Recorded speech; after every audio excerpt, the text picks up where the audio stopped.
What's up, everybody? It's Paul. I'm actually doing my first ever driving vlog. I'm in the Charger today.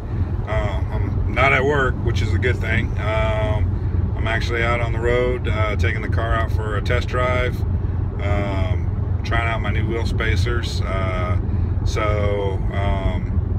of gonna put a couple miles on the car today. Maybe you guys are gonna hear it when I get on the gas here in Mexico, but just kind of wanted to come to you guys and kind of talk to you guys a little bit about myself and why I have the YouTube channel, and you know, why I'm working on my car and all that kind of good stuff, and sharing it with you guys. Excuse me, I need to take a drink real quick. It is Mountain Dew. That was good. So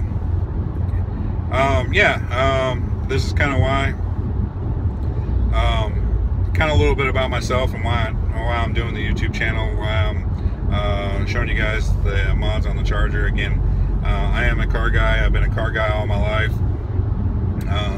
I don't make a whole lot of money to go out and own a classic car. To me, I kind of got the next best thing with this Charger. I think Dodge got it right when they designed these cars. You know, the Charger, the Challenger. You know, they're sports cars, but they have a lot of conveniences for the family and all that kind of good stuff. So I'm very happy with this car. Yes, it's no Hellcat, but you know, it does have 370 horsepower. I love it. I enjoy it. So, but to kind of give you guys a little backstory about me and why I got into cars so much is, my dad used to race stock cars when I was younger, and I would say he kind of raced them all the way up until I was in my teens. So he used to race stock cars. I do have some pictures here for you guys to show you of some of the cars, race cars that I grew up around. So these were my dad's race cars. As you can see, our number was 78. So here are the pictures.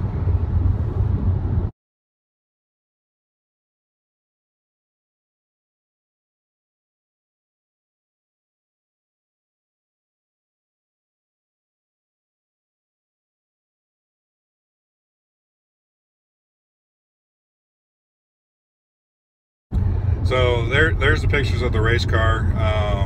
Again, I grew up around that, so I grew up wrenching on cars my whole life. I learned everything about cars from my dad. Had a great time doing it too. That was out in Northern California. I grew up in a town just south of Sacramento, and we used to, every Saturday night, was race night. Sometimes it was Friday, but every Saturday night was race night, and we would load up the truck. We had a '69 Chevy C10 pickup truck, had the car trailer, load up the race car, load up everything in the back of the truck.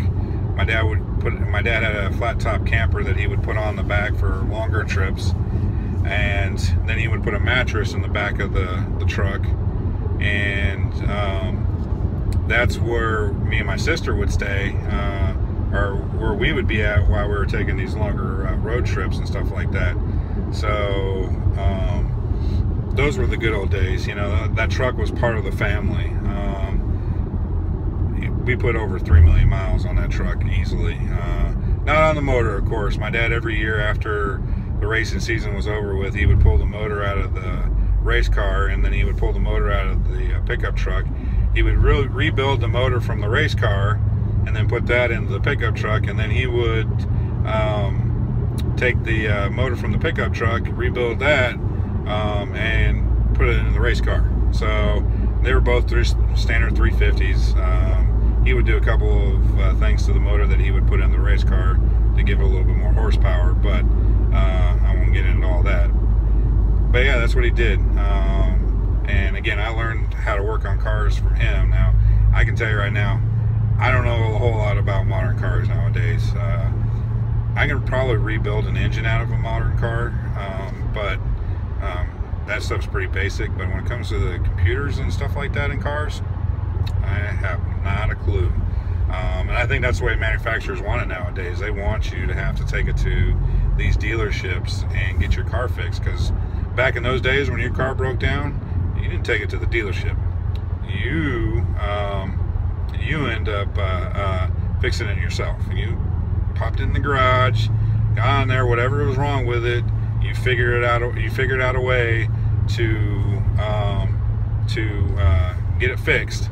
And even if you had a jerry rig with duct tape and baling wire, you figured it out. And if you didn't have the right part, like I said, you used duct tape and baling wire, and then you figured it out from there. So again, there's you can't do that with modern cars nowadays because of all the electronics and everything else like that, and a lot of the emissions and so forth and so on. So things are definitely a lot different than what they were back in those days. And I'm not saying I don't love modern cars. I do love them. I love the conveniences of them, but things have definitely changed quite a bit over the years when it comes to cars. Definitely miss you know, the old school way of doing things, and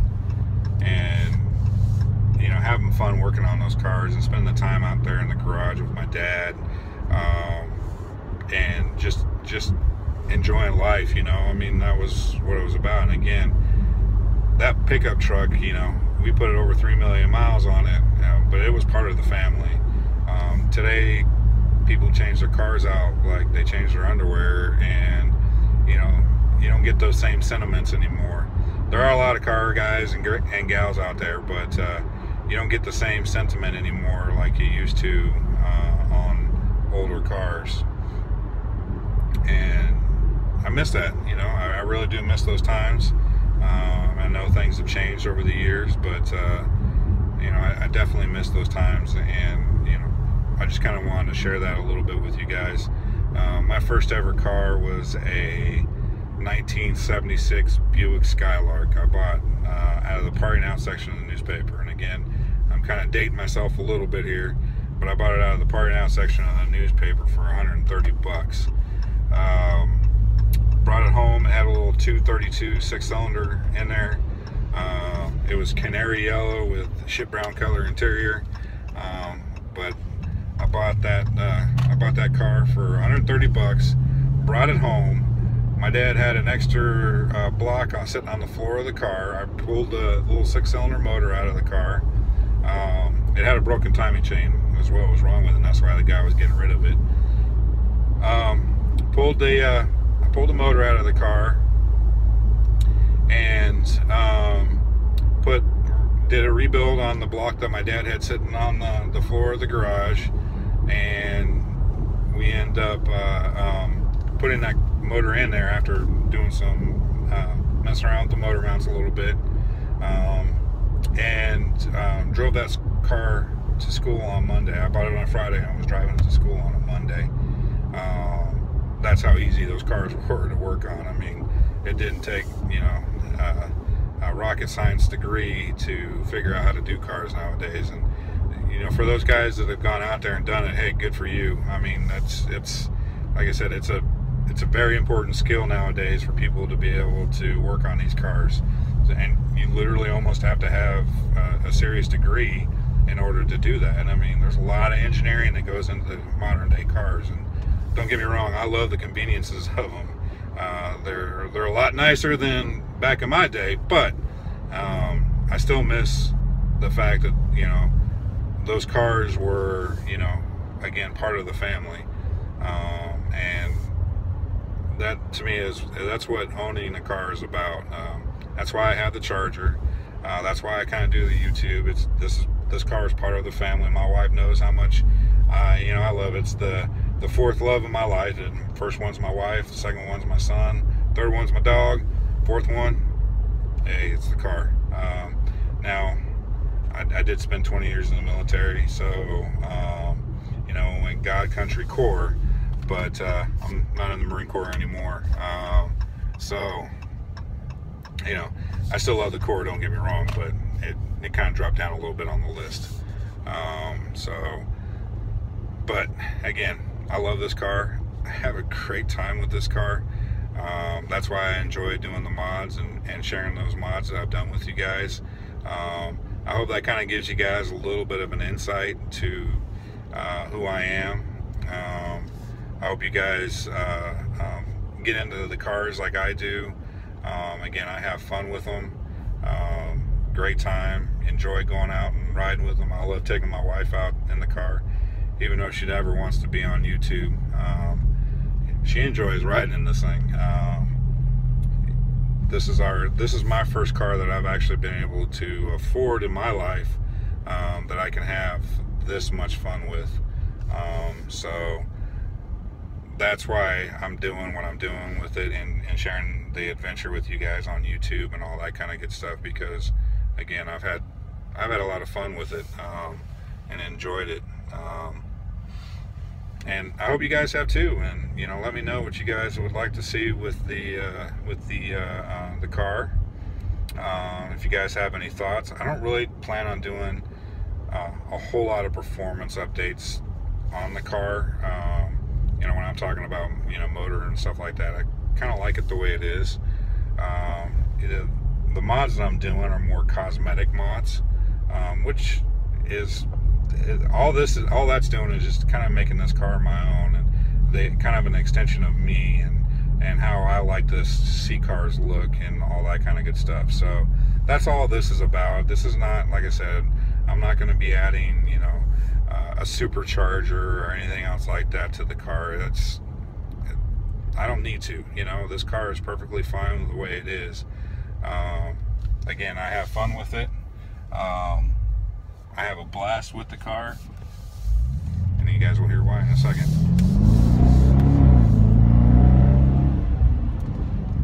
That's why I have so much fun with this car.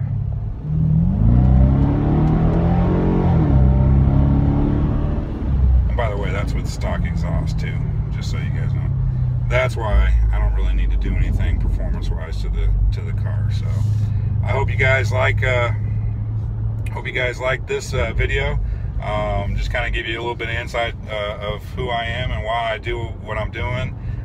Because again, I have fun doing the modifications to the car, and I do have a couple more videos coming on some other mods that I'm doing to the car, and I will post those up here very shortly. So if you guys like the video, hit that subscribe button. I will talk to you later.